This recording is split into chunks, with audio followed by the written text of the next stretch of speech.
Hi అండి. అన్ని రకాల ప్రోటీన్లు, ఖనిజాలు, పీచు పదార్థాలు ఎక్కువగా ఉండి జీర్ణశక్తిని పెంచే ఇలాంటి తోటకూరని ప్రెగ్నెన్సీ టైంలో తినడం చాలా మంచిది. దీనికోసం ముందుగా ఆయిల్ వేసుకొని పోపు దినుసులు, వెల్లుల్లి రెబ్బలు కచ్చాపచ్చగా దంచి వేసుకోవాలి. ఇలా చిటపటలాడిన తర్వాత పచ్చిమిర్చి, ఎండుమిర్చి మీకు సరిపడా వేసుకోండి కారానికి తగ్గట్టుగా. ఇలా వీటిని వేపుకున్న తర్వాత ఇప్పుడు శుభ్రంగా కడిగి పెట్టుకున్న తోటకూరను కొద్ది కొద్దిగా వేసుకోవాలి. వేసుకున్న వెంటనే కదపకండి. ఒక 5 నిమిషాల పాటు అలాగే ఉంచుకొని మగ్గించుకోవాలి. ఇలా తోటకూర కొంచెం మగ్గిన తర్వాత పోపంతా కలిసేలా కలుపుకొని మరో 5 నిమిషాల పాటు మగ్గించుకోవాలి.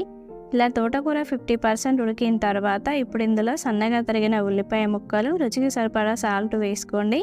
మీరు ఒకవేళ ఉల్లిపాయలు పోపులో కూడా వేసుకోవచ్చు, కానీ ఈ టైంలో వేస్తేనే టేస్ట్ చాలా బాగుంటుంది. దీన్ని 10 నిమిషాల పాటు మగ్గించుకొని పచ్చివాసన పోయేంత వరకు ఉంచుకోవాలి. ఇలా కలర్ మారితే తోటకూర ఉడికినట్టే. ఇంతే.